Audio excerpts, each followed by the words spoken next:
Welcome to Constitutionalist Politics Podcast, aka CTP. I am your host, Joseph M. Leonard, and that's Lenard. CTP is your no muss, no fuss, just me, you, and an occasional guest type podcast. Really appreciate you tuning in. As Graham Norton would say, let's get on with the show!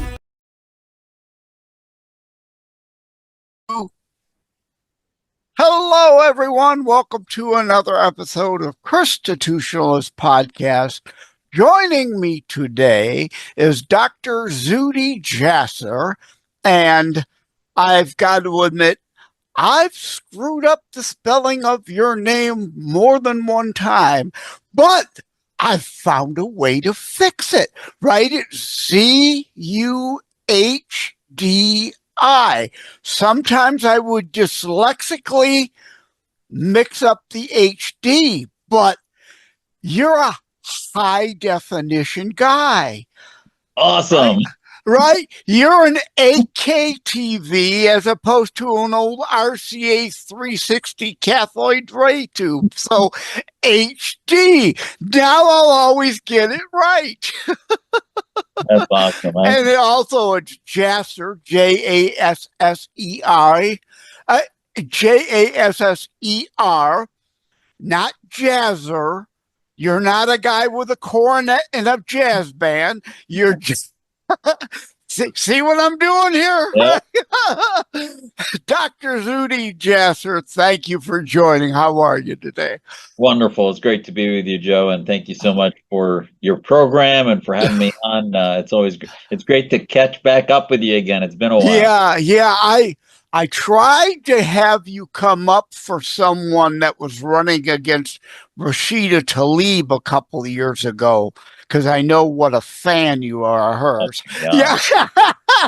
But we couldn't get that to work out. So thank you so much for being able to take the time with me today.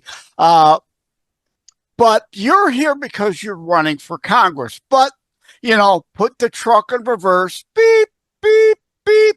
Before we get to that, the low down nitty gritty for people don't know you. Where were you born? Where were you raised? Where are you now? The sort of dirty details. Yeah. So, listen, I'm the son of Syrian immigrants. My parents escaped Syria in '66. I was born a few months after they got here, and my parents were here legally. They got political asylum a few months after they got here. Born in Ohio, but grew up in Wisconsin. My dad started a small practice up in Appleton, Neenah area near Green Bay, and went to grade school and high school there. And undergrad, University of Wisconsin-Milwaukee, was on a medical scholarship with the Navy at the Medical College of Wisconsin. Yeah, unlike Joe Biden, you're an actual doctor. Yes, sir. Yes, sir. So not only actual doctor, but served in the Navy, was honored to have done my internship at Bethesda Naval Hospital, and was deployed on the USS El Paso as the ship dock in Operation Restore Hope in Somalia, and served a little over a year there, and came back to finish my residency and be chief of residence at Bethesda Naval. And my last tour was as a physician to Congress. So the attending physician's office that takes care of the members of the Supreme Court and the Senate and House is run by an admiral who was my chairman of medicine at Bethesda, and he brought me over to be one of the staff physicians there for a couple of years. Yeah. After that, I left the Navy and joined my dad here in practice in Arizona in '99, and I've been in practice in primary care here ever since '99, running a small business called the Jasser Center for Comprehensive Care. Been the head of the Arizona Medical Association for a couple of years, very active in organized medicine, but also active as a bioethicist and as a reform-minded Muslim. We formed the American Islamic Forum for Democracy after 9/11, basically saying, listen, we're Americans who love this country, and we realize that Al-Qaeda, ISIS, all these alphabet soup of radical terror groups don't come out of thin air. They're a cancer that needs to be treated within the Islamic faith tradition of theocracy, if you will, that needs to be defeated. And really the American narrative we've always said that the only solution to Islamism, which is theocratic Islam of the Sharia Islamic State, is just like our founding fathers defeated theocracy within Christianity.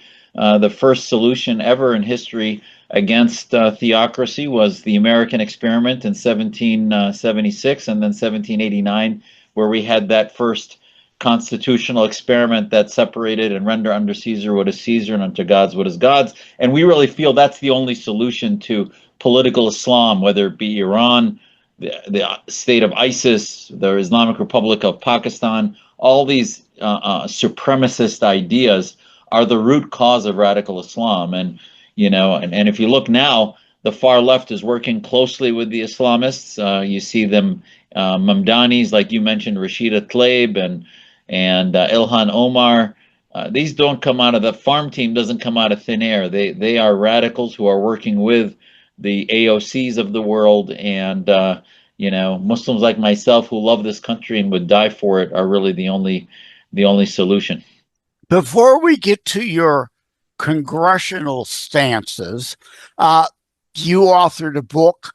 It's been now like 10 plus years. Reform, the Battle for the Soul of Islam. Talk about, since this is a Christian show, can't resist the pun. Well, Genesis is in the Quran too. So what is the genesis of that book?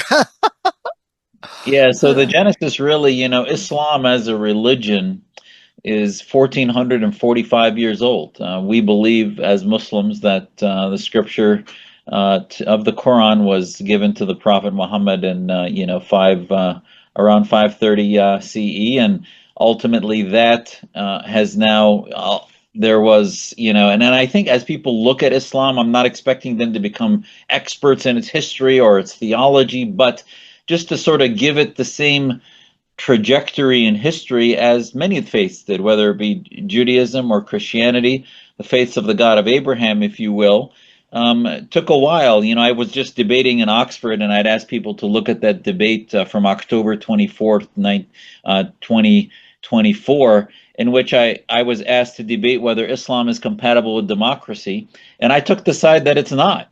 But I said, listen, I love my faith, but having said that, it's not whether Islam can be. My prayer is that it can become compatible, but today as it exists, it's not. And I said, if Oxford University existed in the 16th century and you were debating whether Christianity was compatible, there had not been any country anywhere in the world in which there was democracy, in which they understood what it meant in the Bible to render unto Caesar what is Caesar and unto God's what is God's. Similarly, in Islam, in my book, I talk about the fact, in the last chapter, I go through some of the translations that predominate global interpretations of Islam, and I was blessed to have two grandfathers that were very heaped in Islamic intellectualism and criticism, and were judges and understand as politicians and judges what needs to happen within the faith tradition. But also, my father wrote a translation of the Quran that we publish, and it's a translation of into modern English. And these modern translations don't exist anywhere right now besides in small, unknown reformers, but they exist. It's not unknown. There's, Fatima Mernissi, a reformist woman who's written about secular democracy in Islam. Al-Ashmawi was in prison under Mubarak for decades, who wrote about the need to separate mosque and state. So these ideas exist, and the battle for the soul of Islam is not about defeating the idea of the message of the Prophet, but rather to say, okay, if you believe in Judeo-Christian values, is there an Islam that can share those ideas, but to defeat the concept of the establishment of religion through government? And I think that's what our founding fathers did. And one of my heroes is Benjamin Rush, who was a physician that was one of the founding fathers that also has written about religious liberty, as did Jefferson, our founding father, that talked about religious liberty. And at the core, I believe, of Islamic reform is the need to protect minorities, to protect those that leave Islam, that reject Islam. And right now, the idea of the Islamic State is a cult. It is a cult where if you leave it, you're targeted, you're killed. If you don't follow the ideas of it, you are rejected. And I was in many ways targeted in my own communities here in Arizona and elsewhere because I didn't toe the line Mm. of the political Islamists. Yeah, And my well, you whole said a couple things. yeah, First, I want to joke with you about being an MD to Congress and courts. I think they more need a psychologist than an MD. exactly, they do. But but as author of Terror Strikes Coming Soon to a City Near You, I like, right? People make assumptions. They make assumptions about me and my book. They make assumptions about you, which is why you're here to dispel some of these assumptions, right? I Yeah, get call, I have to screen calls, of course, because I get death threats and I get the, oh, you're Islamophobic. No, you didn't read the book. It's not just about Islamic terrorists. I talk about Tokyo, Japan, Om Srinyoko, the Supreme Truth Christian doomsday cult, yeah.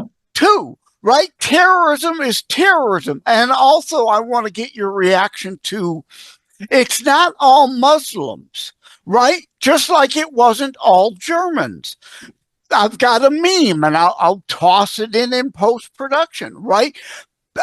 It's not all, right? If only 10% or even less of Muslims are Gijas, as I call them, global Islamic jihadist interim army soldiers, right? The ultra Islamic cultist types. Uh, well, it said only 7% of Germans were Nazis. Look how that turned out. It's a battle of Bonhoeffers within Islam, within the Muslim faith, versus the extremists, like the German comparison. No? It's very similar. And I will tell you, I think it's important for people to hear, though, from Muslims that that's not an excuse, right? Just because a silent majority, let's say, and or at least a plurality of Muslims believe like I do, it's not an excuse because they're silent. Unfortunately, they're not marching in the streets against the Islamists. Unfortunately, but the question is, so what do we do? I think we stop the bigotry of low expectations. We stop treating Muslims like they're, and I mentioned this on my Oxford speech. I said, stop giving Muslims participation trophies in democracy. They need to be held accountable just like you do everybody else for the values that they believe and espouse. And if you're going to a mosque, ask them why there's no women in the main entryways mixing with the men, why they're hidden behind curtains, why they're not on any boards, why they read from scriptural interpretations that says gays should be killed, that says people don't have a right to free speech, that you're a traitor if you don't believe in their dogma and their theocracy. So stop with the participation trophies. And I think ultimately, like you said, studies have shown, if you look at the Arab awakening, when you finally had demonstrations throughout the Middle East in 2011, 2012, it only took 10% of the population to put those dictatorships on their heels. Where in Egypt you had 70 million people, when there was 10 to 15 million people in the streets, Mubarak couldn't kill enough anymore because he was done. There was nobody working. Same thing in Libya and across the Middle East. Now, for every 2 steps forward, they took 10 steps backwards because there's no educational system that in which they're doing liberal thinking and humanism and all the humanities. They're not, there's no products coming out of the Middle East worth anything that is competitive globally. So there needs to be another enlightenment. And the other thing I mentioned is, okay, if Islam as a recipe is poisoned, then you wouldn't have a history in which Bernard Lewis wrote about the Jews of Islam and wrote about how Maimonides did his greatest work when he was living under Islamic rule in the 10th and 11th century Spain. And the Elon Musks of the world in 8th, 9th, and 10th century human history were living under Islamic rule. So were those democracies? No, they were not democracies, but there were 4,000 schools of Sharia law at that time. Now there's 4 in the entire planet. So the last 1,000 years of Islamic history have been a disaster. But it's 1,400 years old, and the first 400 years were actually very modern and critically based and individual based and anti-tribal. Now it's become very tribally oriented, very militaristic, backward thinking, fossilized, misogynistic, anti-Semitic, Western hatred, all of these things that are now working hand in hand with the far left and the extremists of the Chinese and the Chinese Communist Party and all of those that hate the West. So I want to talk later about the Clarity Coalition that we formed that's really to save the West and really how the future of the West depends upon us, because the solution is one of two things. Either you put a wall around or convert all Muslims, which I don't think is not going to work against a quarter of the world's population, or you try to help them go through what the West went through, which was a modern Americanization of a constitutional republic, if you will. Yeah. Now, one thing, you're helping to change things by running for Congress and being a counter to the Rashida Tlaibs and the Ilhan Omars. So you're just by running, educating and helping these efforts. You had said a couple historical references. Well, look at the United States history even. Back then, most were still allied with the King of England. It was a small percentage of colonists that wanted independence and actually broke us free, right? A small vocal group off wagged the tail wagging the dog, so to speak.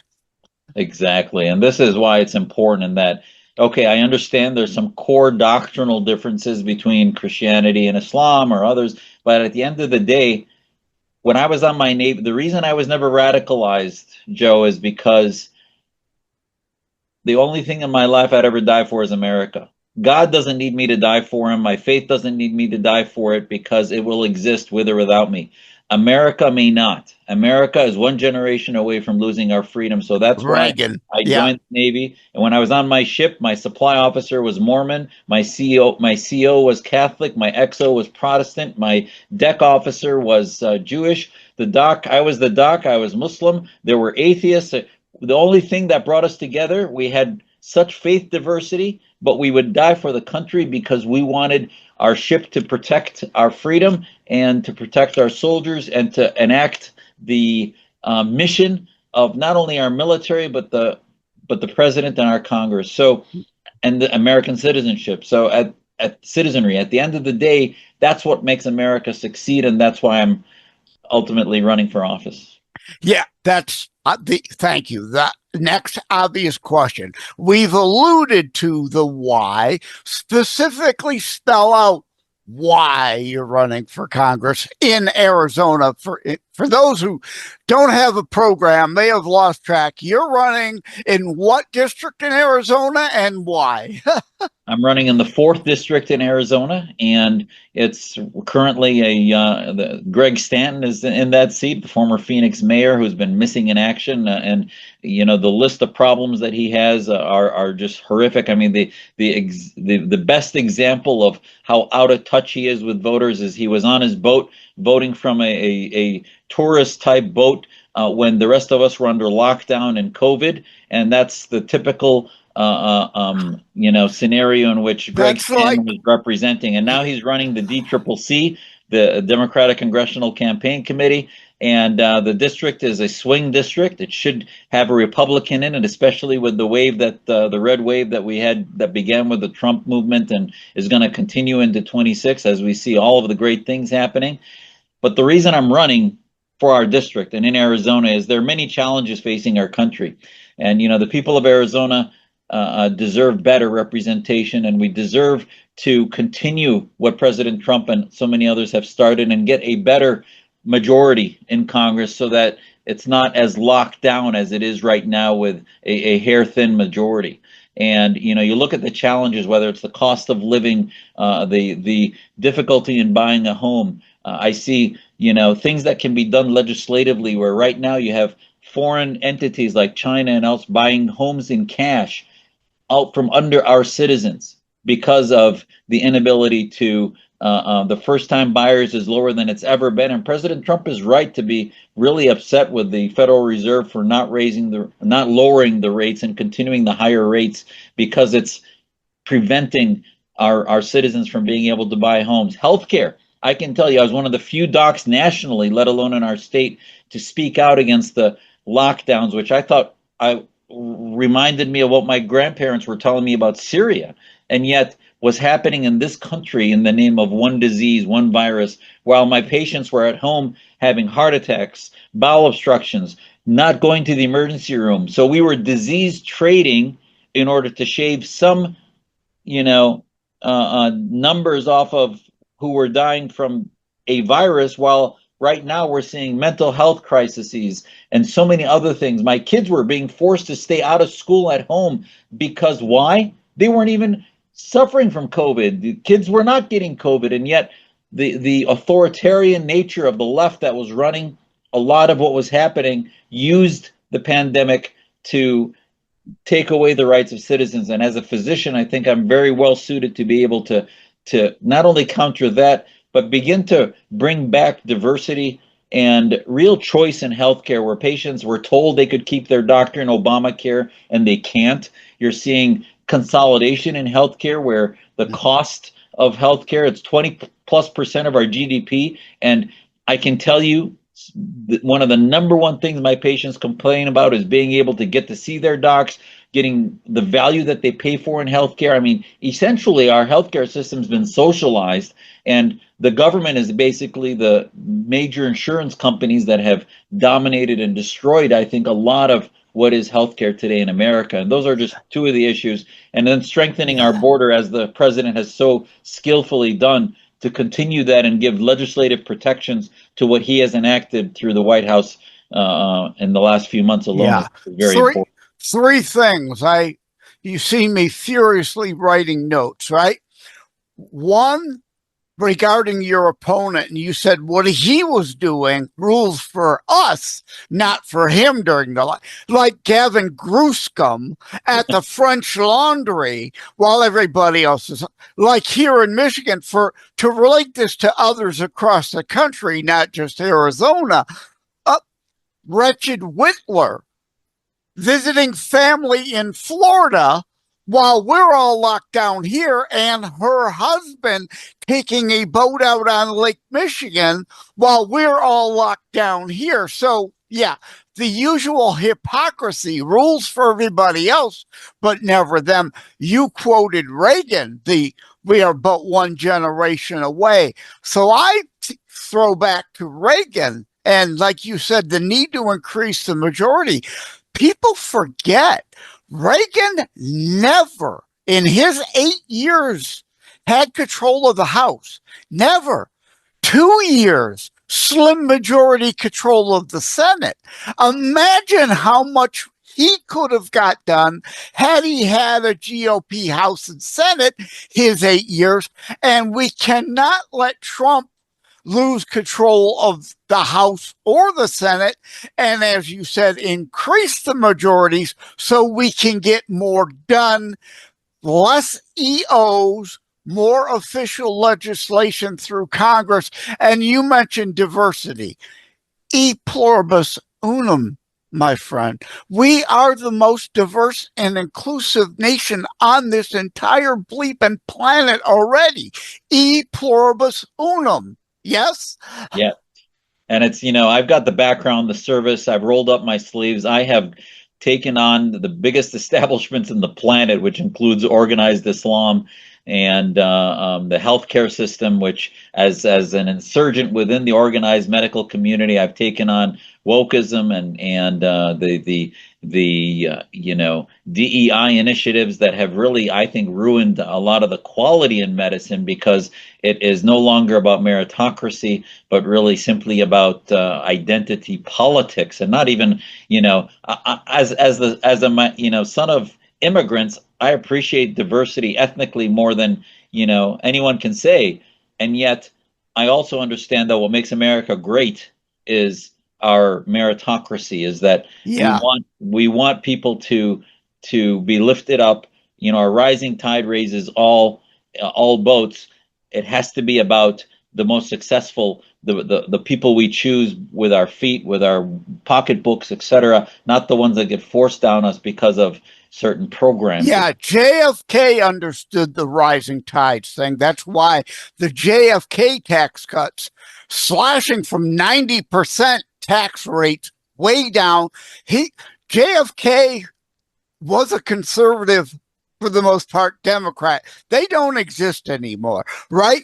JFK, Reagan, GW, Trump's first term tax cuts through the Laffer curve, I know you understand, results in more revenue to the Treasury, not left, and indeed that rising tide lifts all boat. And get DEI is actually taking us backwards. My, MLK Jr. progressed us. DEI is taking us back and reversing us from e pluribus unum dream.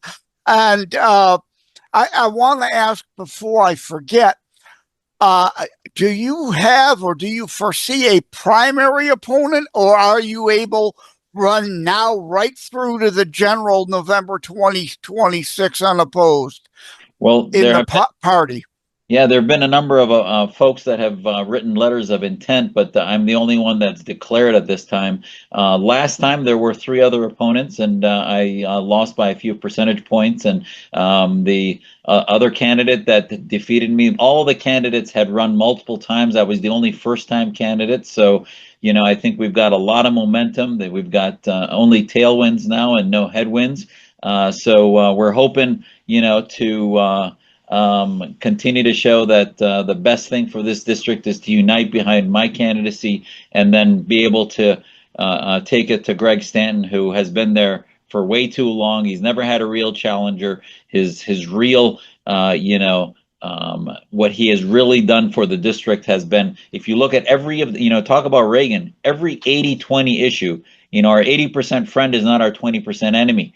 Greg Stanton has been on the 20% side of every 80-20 issue. He has voted against the rights of women to not have men in their sports. He has voted against the greatest tax cut recently by voting against the big beautiful bill, and a number of other areas in which he has over and over again proven that he doesn't care about the majority in our district, the 80% that support so many things that would free up their pocketbooks to be able to take care of their families, to buy their homes, to have freedom. No, or security, or the border. He has gone down to the border to defend criminals who broke the law to come into this state, instead of defending our citizens like my parents that came here legally and waited in line and got asylum or whatever process. So he really is not representative of the state, and hopefully we can devote our resources beyond the primary into the Yeah. general,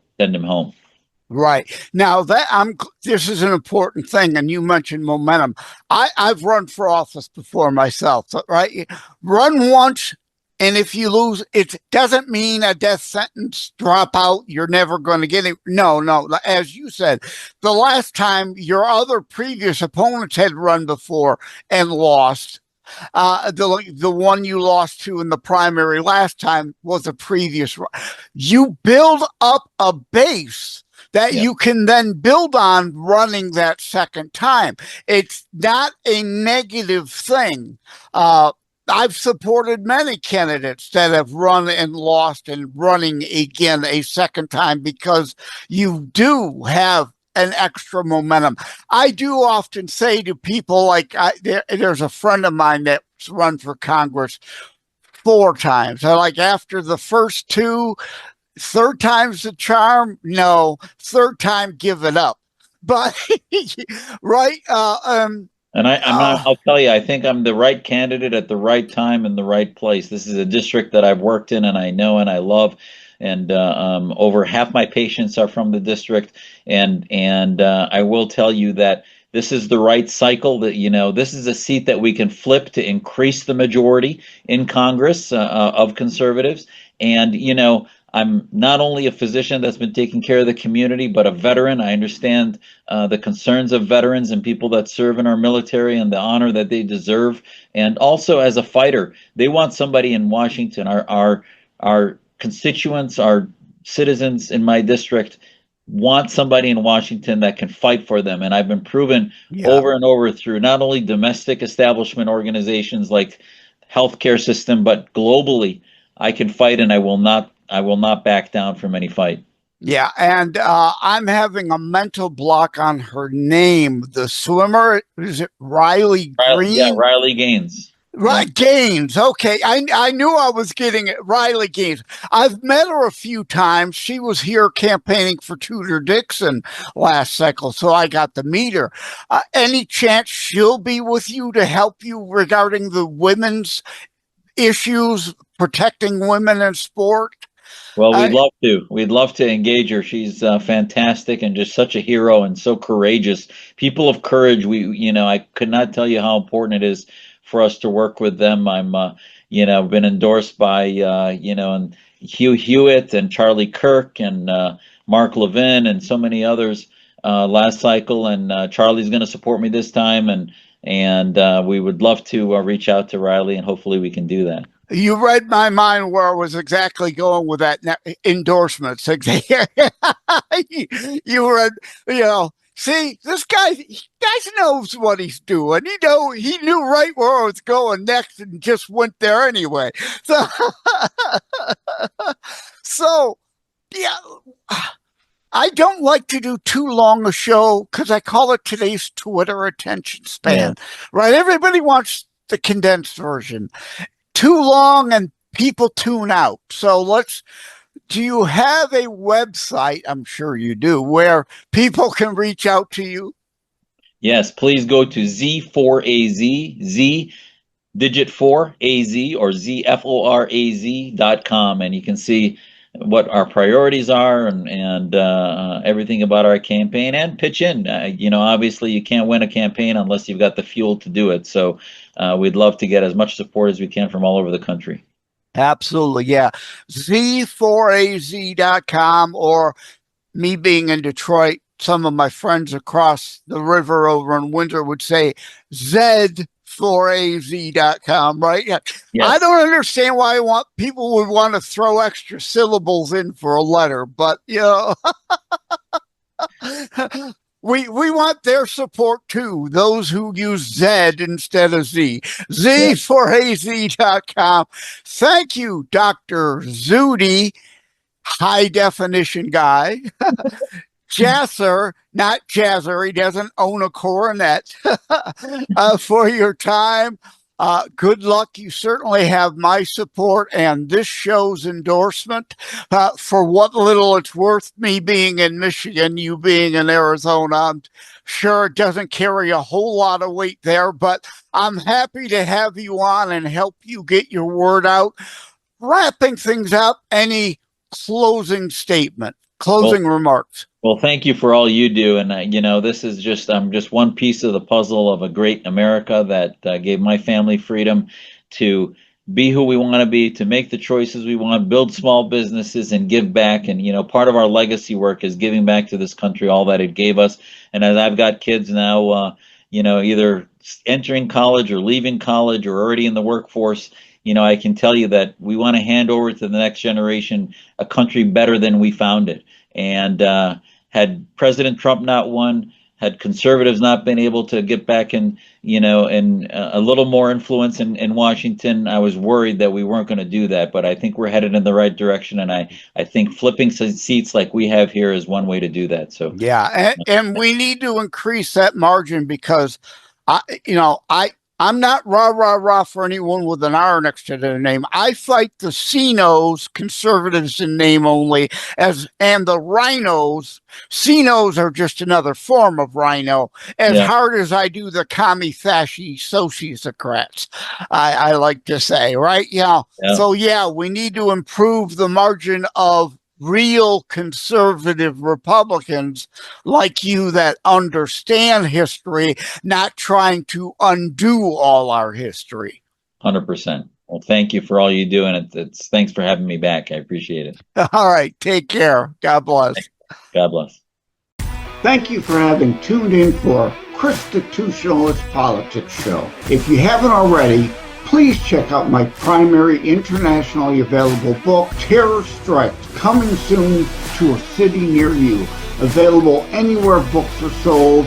If you have locally run bookstores still near you, they can order it for you. And let me remind, over time, the fancy high production items will come. But for now, for starters, it's just you as a very appreciated listener by me.